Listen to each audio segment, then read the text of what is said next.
Olá, boa noite, tudo bem? Isso aqui atrás de mim, para quem não conhece, é o site pelagraça.com.br.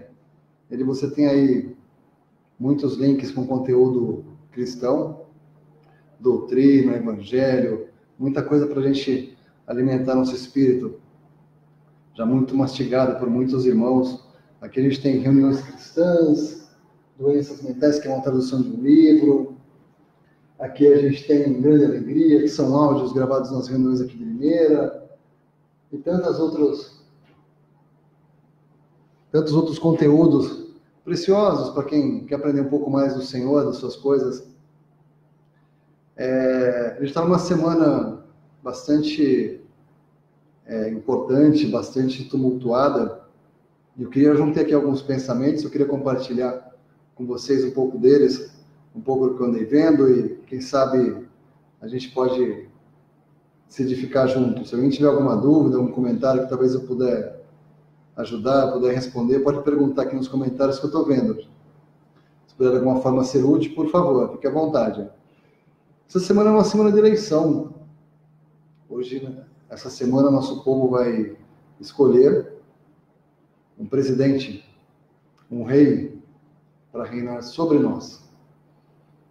E não tem como falar de eleição e não falar de Bíblia, né? Não tem jeito, porque o básico da eleição, de nós termos que escolher alguém, ou nós escolhermos alguém por livre e espontânea vontade, como é basicamente o caso no Estado democrático, é que a gente acredita que aquela pessoa irá nos fazer bem, por algum motivo. E isso tem muito a ver com Messias, isso tem muito a ver com Bíblia, né? Porque a Bíblia fala de um Messias, fala de alguém que irá reinar sobre nós, fala de alguém que irá vir e estabelecer o seu reino. E isso é uma coisa divina, Bíblia. Quando falamos de eleição, Bíblia, de forma divina, sim, né? Mas o que a gente percebe muito na nossa eleição mundana, brasileira, é que está todo mundo esperando um Salvador. Está todo mundo esperando um Salvador. E se você descobrisse que esse Salvador já veio? Sim. E você não tem que escolher ele.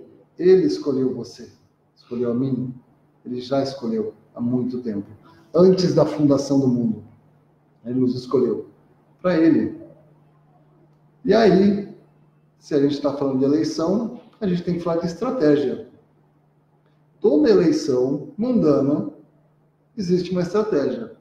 O primeiro na Bíblia que eu me lembro assim de usar uma estratégia para desinformar, porque assim, se você sabe que algo é verdadeiramente muito bom e é um fato, você não consegue lutar contra fatos, né? Mas desde que você saiba que aquilo é realmente um fato.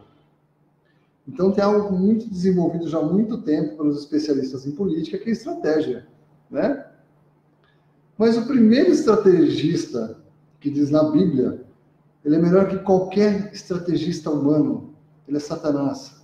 Sim, ele usou de estratégia para deturpar a palavra de Deus, para deturpar a verdade.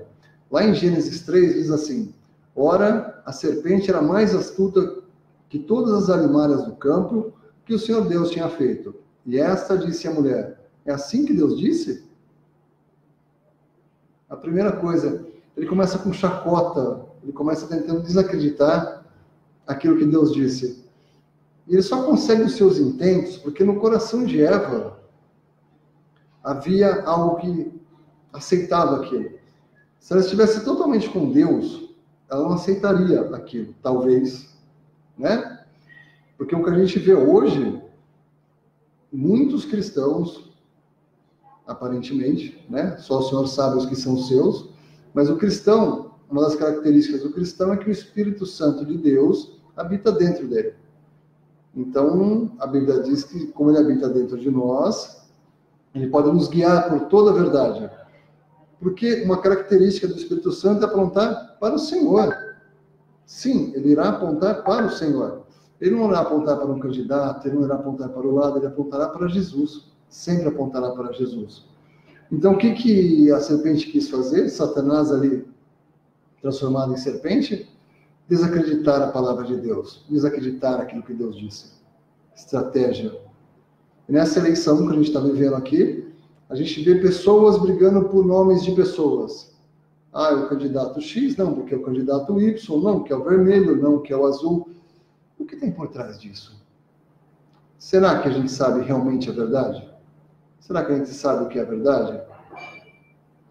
Mas nós estamos escolhendo um rei segundo os nossos pensamentos. Como o irmão disse hoje, Laodiceia é a justiça do povo, ou escolhida pelo povo, algo nesse sentido significa Laodiceia. E o Senhor Jesus disse sobre Laodiceia que ele está do lado de fora, batendo na porta. Quem andar no Facebook essa semana de alguns irmãos, ou ditos cristãos, vai descobrir que tem muita coisa, mas muito pouco do Senhor. Então, onde está o Senhor na sua vida? Né? Se a estratégia de Satanás, por um lado, é a desinformação, para que você não saiba a verdade, para que você se perca, para que você nunca saiba onde você está, para que você nunca tenha certeza. Porque essa é uma outra característica do crente, né? No crente no Senhor Jesus. É a certeza da sua salvação, a certeza da vida eterna. Pelo que ele faz? Por aquele sangue derramado lá no Calvário, que nos deu salvação. E o que Deus quer? Né? Poxa, já que tanta desinformação, né? Isso a gente falou de mundo cristão, olha quantas igrejas tem. Qual que é a verdade? Né? O que Deus quer da gente? Então ele diz assim lá em 1 Timóteo, capítulo 2, versículo 4, que quer que todos os homens se salvem e venham ao conhecimento da verdade. É isso que Deus quer. Essa é a vontade de Deus. Que todos os homens se salvem e venham ao conhecimento da verdade. Isso é o que Deus quer. Homens estão brigando com homens. E você não sabe por que tem atrás, o que aquela pessoa realmente quer. Isso é o que Deus quer. Isso é o que Deus tem para nós. Ao conhecimento da verdade.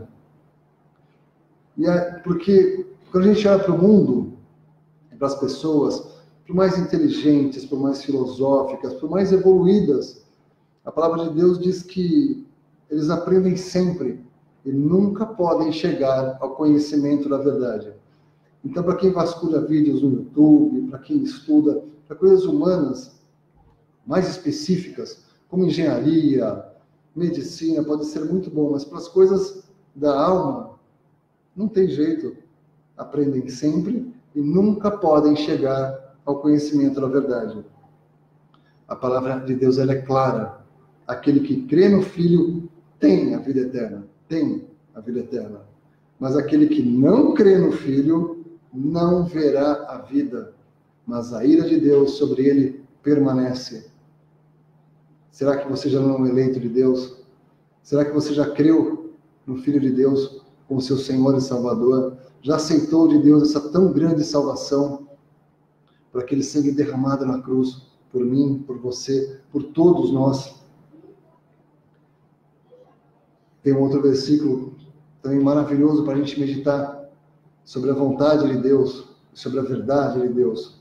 Na verdade, 2 vezes ele usa essa palavra, que vai deixar bem claro para nós. Na verdade vos digo, que quem ouve a minha palavra e crê naquele que me enviou, tem a vida eterna. Não entrará em condenação, passou da morte para a vida.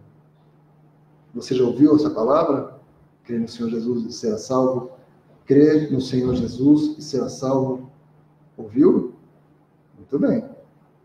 Creu naquele que o enviou, crê em Deus, crê no Senhor Jesus, na sua obra expiatória, por mim, por você.